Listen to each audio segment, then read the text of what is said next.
Hello friends, आप सभी का एक बार फिर से बहुत बहुत स्वागत है हमारे channel Haryana update daily news में। जैसा कि आप जानते हैं, इस चैनल पर रेवाड़ी जुड़ी बड़ी खबरें मिलती है रोज, इसलिए हमारे चैनल को सब्सक्राइब करना ना भूलें। और आज तारीख हो चुकी है 16 जनवरी 2021। पौष मास की शुक्ल पक्ष की तृतीय तिथि शनिवार सुबह 7:46 तक रहेगी। उसके बाद चतुर्थी तिथि लग जाएगी। जैसा कि आप जानते हैं, इस चैनल पर रेवाड़ी जुड़ी बड़ी खबरें मिलती हैं। तो आइए शुरू करते हैं आज की रेवाड़ी की ब्रेकिंग न्यूज की। आज से इलेक्ट्रिक इंजन से दौड़ेगी चेतक व ऋषिकेश अहमदाबाद एक्सप्रेस, 1 घंटे में पहुंच जाएगी दिल्ली। जैसे कि आप जानते हैं, दिल्ली से अजमेर तक की रूट का इलेक्ट्रिफिकेशन होने के बाद रेलवे की तरफ से यहां की ट्रेनों को क्रमवार इलेक्ट्रिफिकेशन में परिवर्तित करना प्रारंभ कर दिया है। अब ट्रेनों के इलेक्ट्रॉनिक इंजन दे दिए गए हैं। अब बिल्कुल बहुत ही थोड़े समय में दूरी तय हो जाएगी, क्योंकि इनकी स्पीड लगभग 100 किलोमीटर प्रति घंटे की रफ्तार से होती है। इसलिए अब 1 घंटे में ही दिल्ली और रेवाड़ी के बीच की दूरी तय हो जाएगी। पहले जो पैसेंजर ट्रेन होती थी वो 2 घंटे का समय लेती थी, और जो बाकी जो डीजल इंजन की होती थी वो लगभग 1.5 घंटे में पहुंचाती थी दिल्ली से रेवाड़ी के बीच की दूरी को। लेकिन अब जब इलेक्ट्रॉनिक इंजन लग जाएंगे तो सिर्फ मात्र 1 घंटे में ही दूरी तय हो जाएगी। आज वो शुभ घड़ी आ गई है। आज से लगेगी कोरोना वैक्सीन। पहला टीका सफाई कर्मी को लगाया जाएगा। आपको बता दें, महामारी कोरोना वायरस के इलाज के लिए तैयार की गई दवा का शुभ मुहूर्त आज आ गया है। जिले में 2 सेंटरों पर वैक्सीन की पहली डोज लगेगी। इसके लिए राजीव नगर शहरी पीएससी तथा फतेहपुरी पीएससी का चयन किया गया है। पहले 4-5 केंद्रों पर टीकाकरण होना था, लेकिन वो बाद में बदलाव कर दिए गए हैं। इसमें पहला टीका दोनों पीएससी पर कार्यरत महिला सफाई कर्मचारी पर किया जाएगा। हालांकि वैक्सीन पहले इन स्वास्थ्य की जांच होगी। यदि बुखार होता है तो पहली वैक्सीन पीएससी इंचार्ज खुद भी लगवा सकेंगे।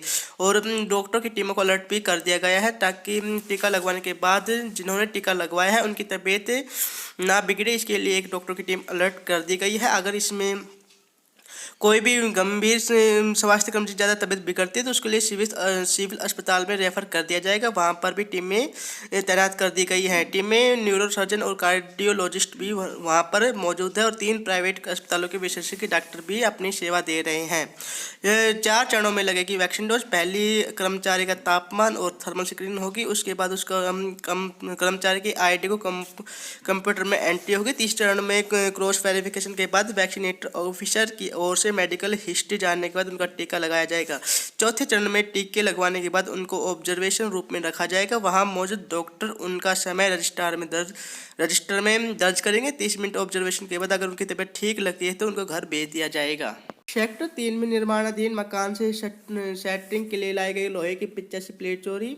सेक्टर 3 के निर्माणाधीन मकान में चोर लेंटर डालने के लिए ठेकेदार की तरफ से डाली गई लोहे की 85 प्लेट चोरी कर ले गई। सुबह जब ठेकेदार पहुंचा तो चोरी की घटना का मामला पता चला।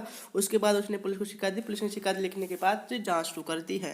1.5 साल में नहीं दिया आरटीआई का जवाब। नगर परिषद अधिकारियों को पर लगाया गया है 25,000 रुपये जुर्माना। आपको बता दें, शहर के ऐतिहासिक बड़ा तालाब और 16 राही तालाब पर पिछले 20 सालों के दौरान हुए खर्च की जानकारी सूचना के अधिकार यानी कि आरटीआई के तहत उपलब्ध नहीं कराना नगर परिषद के अधिकारियों को भारी पड़ गया। अब उनके ऊपर 25,000 रुपये का जुर्माना लगा दिया गया है। इसके अलावा 2,000 रुपये आरटीआई कार्यकर्ता को भी बतौर हर्जाने के लिए दिए गए हैं।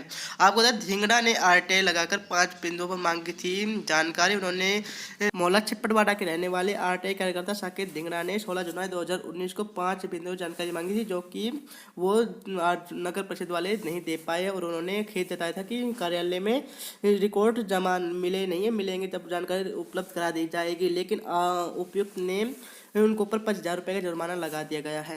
18 जनवरी से चलेंगी जयपुर सराय रोहिला व श्री गंगानगर दिल्ली ट्रेन। रेलवे द्वारा यात्रियों की सुविधा के लिए जयपुर दिल्ली सराय रोहिला के बीच प्रतिदिन स्पेशल रेलवे सेवा का संचालन 18 जनवरी से किया जाएगा। इसी दिन से श्री गंगानगर से दिल्ली के बीच भी ट्रेनें शुरू कर दी जाएंगी। नवनिर्वाचित प्रधान कंवर सिंह ने सर्टिफिकेट की सत्यता के प्रमाण पत्र सौंपे। आपको बता दें, हमने अपनी खबर में बताया था कि जो धारोडा के नवनिर्वाचित चेयरमैन है कंवर सिंह, उस पर आरोप लगाए गए थे कि उसकी जो 10वीं की सर्टिफिकेट है वो फर्जी है। उनमें 56 वर्ष उम्र दिखाई गई है, जो कि उसके छोटे भाई से भी छोटे हो गए हैं। और कहीं पर 60 वर्ष भी उम्र दिखाई गई है। उसके जो खिलाफ में दूसरे नंबर पर रहे धारोडा के प्रधान संदीप बोहरा ने ये आरोप लगाए थे। इसके बाद नवनिर्वाचित चेयरमैन कंवर सिंह ने अपनी सर्टिफिकेट की सत्यता की जांच जो प्रमाण सत्यता थी वो उन्होंने एसडीएम के सामने सौंप दी है। उन्होंने कहा कि बोर्ड ने इसकी मान्यता दी गई है। वो देखते हैं कि अब क्या रहता है। 18 जनवरी को, वैसे 18 जनवरी को प्रधानों की शपथ ग्रहण समारोह है। सती कॉलोनी में हुई हत्या के मामले में पुलिस ने 2 और आरोपियों को गिरफ्तार किया है। शहर थाना पुलिस ने मई 2019 में महेश गैंग से जुड़े कुतुबपुर निवासी आदित्य राव की गोली मारकर की गई हत्या के मामले में पुलिस ने 2 और आरोपियों की प्रोटेक्शन वारंट पर गिरफ्तार किया है। इससे पहले 9 आरोपियों को पहले ही गिरफ्तार कर चुके हैं। खबरें यहीं तक, फिर मिलेंगे हम इसी समय। देखते रहिए हमारे चैनल को, देखना ना भूलें। धन्यवाद।